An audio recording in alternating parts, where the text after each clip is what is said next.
Bismillahirrahmanirrahim. Assalamualaikum warahmatullahi wabarakatuh. Alhamdulillah alladzi alafa baina qulubina wasbahna bi ni'matihi ikhwana. Tsumma shalatu wassalamu ala Rasulillah sallallahu alaihi wasallam. Allahumma shalli ala Muhammad wa ala ali Muhammad.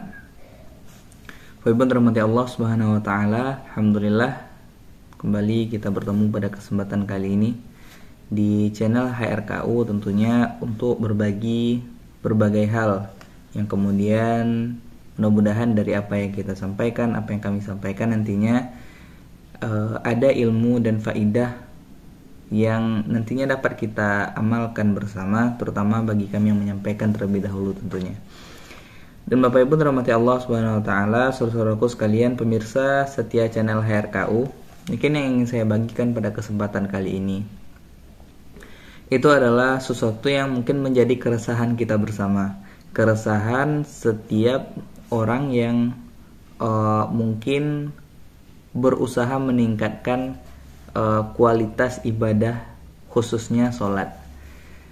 Nah, kita mengetahui Bapak Ibu dirahmati Allah Subhanahu wa taala, setiap kita, hampir mungkin pasti setiap kita itu sangat atau bermasalah dengan masalah kekhusyuan dalam sholat. Maka kekhusyuan dalam sholat inilah yang kemudian tentunya menjadi PR bagi kita semua dan menjadi pertanyaan besar, sebenarnya bagaimana cara khusyuk dalam sholat. Dan ini sebenarnya juga menjadi sesuatu yang barusan atau belakangan ditanyakan kepada kami oleh salah seorang orang gitu.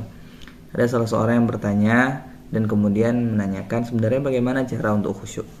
Dan ini tentunya menjadi sesuatu yang menarik bagi kami untuk membagikannya, karena secara pribadi tentunya setiap kita, siapapun itu orangnya, tentunya dituntut untuk khusyuk dalam sholat. Allah mengatakan beruntungnya orang-orang mukmin itu, qad aflahal mu'minun alladzina hum fi sholatihim khashi'un.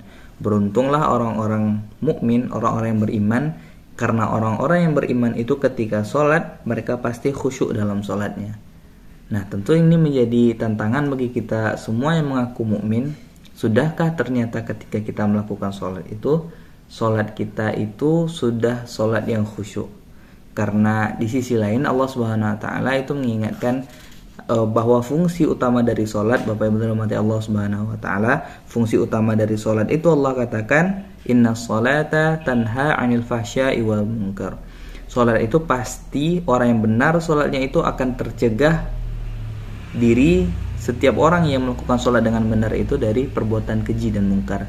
Dan ketika kita menyaksikan bahwa ternyata mungkin di antara kita atau banyak sekali kita saksikan orang yang mengaku muslim, orang yang mengaku mukmin, orang yang mengaku beriman kepada Allah, tapi dalam kehidupannya ternyata ia masih saja mengerjakan perbuatan keji, ia masih saja bermaksiat, ia juga tidak bisa menghindarkan diri dari perbuatan-perbuatan yang mungkar, perbuatan-perbuatan yang merusak baik bagi dirinya atau bagi orang di sekitarnya. Maka tentu yang paling bisa kita perhatikan atau kita persalahkan untuk apa yang terjadi atau apa yang bisa membuat seseorang mukmin melakukan perbuatan keji dan mungkar, pasti ada sesuatu yang salah dengan sholatnya. Karena Allah memberikan garansi orang yang benar sholatnya pasti ia akan tercegah dari keji dan mungkar.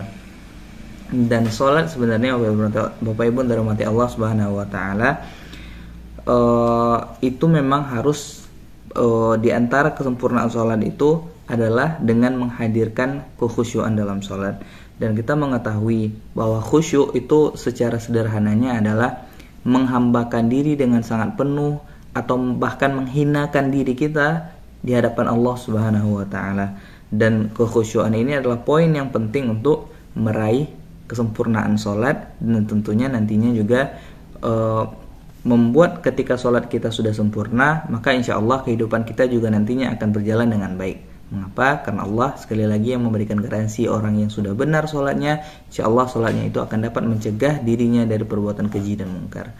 Dan kemudian Bapak Ibu dirahmati Allah Subhanahu wa taala, saudara-saudaraku sekalian pemirsa setia channel HRKU,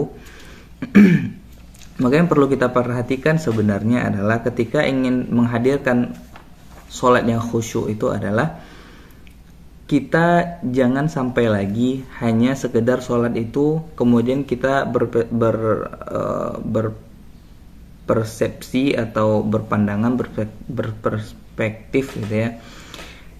Sholat itu hanya sebagai penggugur kewajiban gitu. Sholat itu wajib dan kemudian kita sholat hanya sekedar untuk membayar hutang atau sekedar sholat lah gitu, tanpa memperhatikan berbagai macam aspek yang sebenarnya harus kita perhatikan ketika kita sholat. Dan diantara kita mungkin akhirnya sholat itu kita jadikan sebagai sesuatu yang bahkan diantara kita mungkin agak berat gitu. Dan ini sangat mengkhawatirkan jika Allah mengatakan tadi orang beriman itu adalah orang yang khusyuk dalam sholatnya. Allah juga mewanti-wanti bahwa ternyata orang munafik itu justru orang yang malas dalam sholatnya. Allah katakan, innal munafiqina yukhadi'una Allah wa huwa khadi'uhum wa idza qamu ila sholati qamu kusala. Allah katakan, sungguhnya orang yang munafik itu berusaha menipu Allah, tapi ia sama sekali tak akan menipu Allah. Dan mereka adalah orang-orang munafik itu, kata Allah, adalah orang-orang yang ketika mereka berdiri melakukan sholat, mereka bukan berarti tidak sholat. Orang munafik itu sholat sebagaimana orang beriman sholat. Tapi apa yang menjadikan perbedaan jika orang beriman itu sholat khasyi'un dengan khusyuk, orang munafik qamu kusala, mereka berdiri untuk sholat tapi mereka malas-malasan, berat di hati mereka.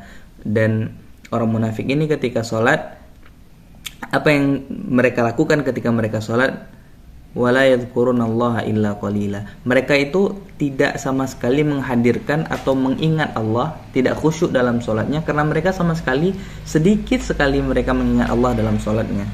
Nah, maka ini perlu kita perhatikan Bapak Ibu dirahmati Allah Subhanahu wa taala, saudaraku sekalian.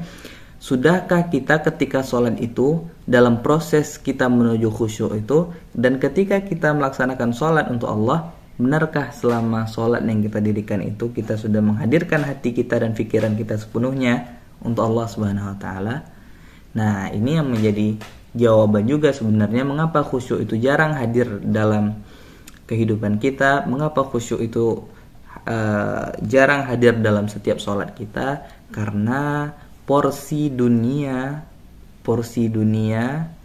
itu terkadang terlalu besar dalam hati dan pikiran kita, sehingga ketika kita menghadap Allah Subhanahu wa taala sekalipun dengan tidak malunya kita masih saja raga kita mungkin bergerak, kita berdiri, kita sujud, kita takbiratul ihram, dan kemudian kita duduk di antara dua sujud, kemudian kita salam.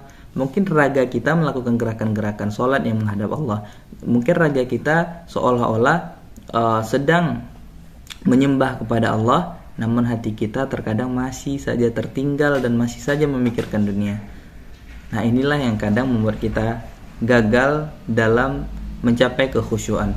Dan pentingnya khusyuk ini, kata Rasulullah SAW, Bapak Ibu dirahmati Allah Subhanahu wa taala, setiap mukmin itu, setiap orang yang beriman itu, setiap umat, orang-orang yang menjadi umat Nabi Muhammad itu sebenarnya penting untuk menghadirkan kekhusyuan ini, karena Rasulullah mengingatkan bahaya ketika khusyuk itu telah hilang. Awalu syai'in yurfa'u min hadhil ummah, sesungguhnya sesuatu yang pertama kali akan diangkat dan akan hilang dari tubuh umat ini, kata Rasulullah SAW, al-khusyuk, adalah khusyuk itu sendiri. Dan kemudian hatta la tara fiha khashi'an, sampai kalian nanti akan melihat pada umat-umat akhir zaman, kata Rasulullah SAW, kalian tak akan melihat lagi di antara mereka itu yang ada kekhusyuan di dalam hati mereka. Maka na'udzubillah, semoga Allah izinkan kita tetap menjadi orang-orang yang khusyuk dalam sholat kita. Dan pembahasan khusyuk ini mungkin akan sangat panjang ketika kita membahasnya dan ketika kita ingin mencapai kesempurnaan dalam sholat kita, Bapak Ibu dirahmati Allah Subhanahu wa taala. Namun mungkin hal yang singkat dan karena keterbatasan waktu juga ya, hal yang ingin kami bagikan, hal yang sederhananya adalah, di antara cara paling sederhana untuk menghadirkan kekhusyuan itu adalah kita betul-betul mengetahui terlebih dahulu apa yang kita baca ketika kita sholat. Apa yang kita baca ketika kita sholat. Maka sebenarnya Bapak Ibu dirahmati Allah Subhanahu wa taala, kita sholat menggunakan bahasa Arab. Tidak dibenarkan dan tidak akan menjadi sah sholat kita ketika kita sholat dan kemudian diksi kalimat ketika kita mulai dari takbiratul ihram, kemudian kita membaca Al-Fatihah, ketika kita ganti bacaan-bacaan sholat kita itu dengan bahasa Indonesia, maka secara otomatis sholat kita tidak akan dianggap sah. Maka kita mengetahui kita sholat menggunakan bahasa Arab yang mungkin bukan bahasa ibu kita. Kita tak mengerti bahasa Arab. Mungkin di antara kita awam dengan bahasa Arab. Dan kemudian apa yang menjadi PR kita? Maka ketika kita sholat menggunakan bahasa Arab, tentu kita tidak mengetahui apa arti yang kita baca, apa makna dari bacaan yang sedang kita lafazkan. Sehingga tak jarang akhirnya di antara kita mulai dari takbir hingga salamnya itu tidak mengetahui sama sekali apa yang sedang ia baca walaupun ia membacanya. Nah, inilah tentunya menjadi PR bagi kita. Terlebih dahulu, hal yang perlu kita sadari dengan teramat sangat, jika kita belum bisa memahami bacaan atau arti dari ayat-ayat Al-Quran yang kita jadikan sebagai ayat pendek dalam sholat kita, maka mungkin itu tak begitu menjadi masalah. Namun perhatikan setiap makna yang kita ucapkan ketika sholat, karena sangat luar biasa Bapak Ibu dirahmati Allah Subhanahu Wa Taala. Ketika kita sudah paham saja sebenarnya apa yang kita baca selama sholat, itu sudah cukup sebenarnya untuk menghadirkan kekhusyuan, untuk menghadirkan kedekatan dengan Allah Subhanahu Wa Taala. Maka langkah pertama yang harus kita ketahui dan kita pelajari sebenarnya untuk meraih kekhusyuan dalam sholat kita, dalam menyempurnakan ibadah sholat kita itu sendiri adalah memahami apa yang kita baca, mulai dari takbir, dan kemudian ketika kita juga sudah nantinya akan salam, mengakhiri sholat kita dengan salam ke kanan dan juga ke kiri di tahiyatul akhir kita. Maka mungkin pada kesempatan kali ini dulu yang dapat kami bagikan saudaraku sekalian, pemirsa setia channel HRKU. Dan insya Allah jika Allah berikan kesempatan, kita akan kembali lanjutkan pembahasan masalah khusyuk ini, karena ini menjadi PR bagi kita bersama dan juga ini menjadi tantangan bagi kita bersama. Tentunya kita semua sebagai umat muslim yang dituntut untuk sholat, dan kita juga dituntut untuk menghadirkan kekhusyuan dalam sholat kita.